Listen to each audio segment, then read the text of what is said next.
shoutout sa inyong lahat mga kapatid. Welcome back to my YouTube channel. So for today na naman po, magluluto na naman po ng pang-ulam.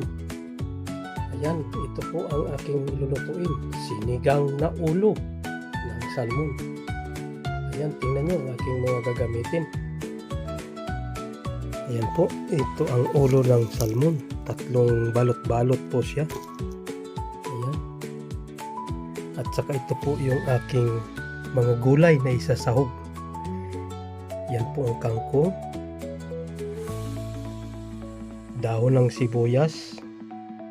Ayan, sili, loya, kamatis at limon. Ayan po.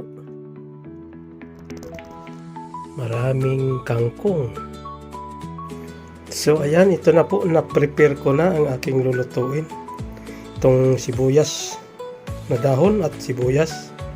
Ayan po, bawang, loya, kamatis at ang ating sili. Iyan po ang ulo at mga buto-buto ng salmon. At saka ito po yung pangsasahog ko. Halos isang planggana ng kangkong. So yan, umpisan ko na po magluto. Ang gagawin ko po, igigisa ko muna po itong sibuyas, bawang at saka itong ulo para maalis po ang lansa. Kahit pa paano matanggal ang ibang lansa. Ayan, nagpapainit na po ako ng kawali, ng kaldero. Ayan po, at maglalagay na po tayo ng oil. Ayan.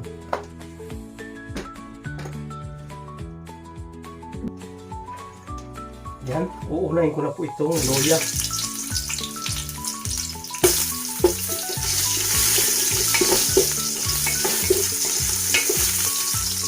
At saka po itong bawang.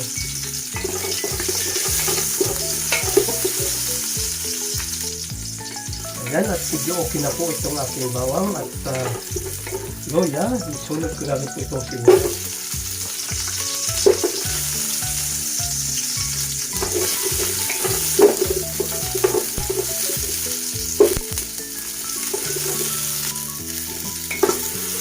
Ayan, okay na rin po ang aking sibuyas.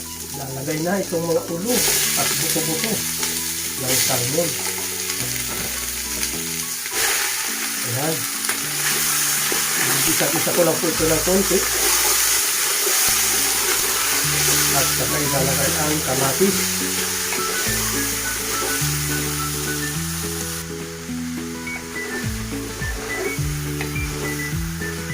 Ayan, nag-isa-isa ko na po. Ilalagay ko na itong kamatis.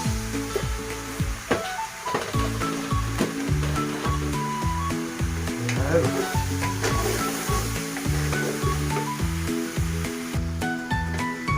Ayan, at medyo okay na po ito. Maglalagay na po ako ng tubig. Ayan. Kayo na po bahala sa tubig. Sa gusto nyo yung dami ng sabaw o kunti. Ayan, ako ganito na lang. O dadagdagan ko pa ng konti. Ayan, nagdagdag pa po ako ng konti. Ayan, okay na po yan. At saka ko lang tatakpan.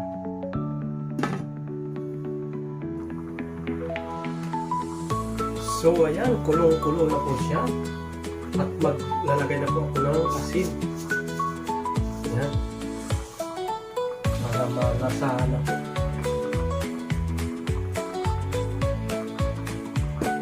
Saka po itong kunting bitchin pampalasa.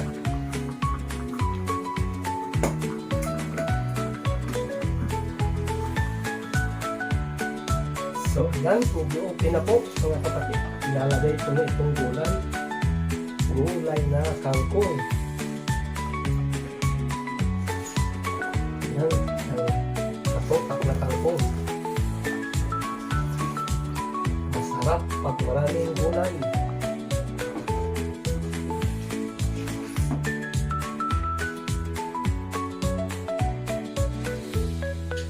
Yan, at ibabaw ko na rin po itong dahon ng sibuyas. At saka itong sili. Para pagkulo, makulo na. Sabay po, ikip.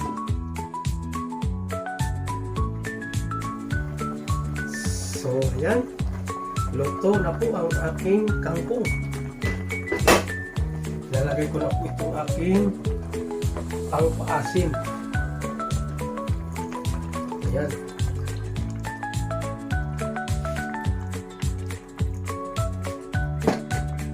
Konting oras na lang po. Okay na yan.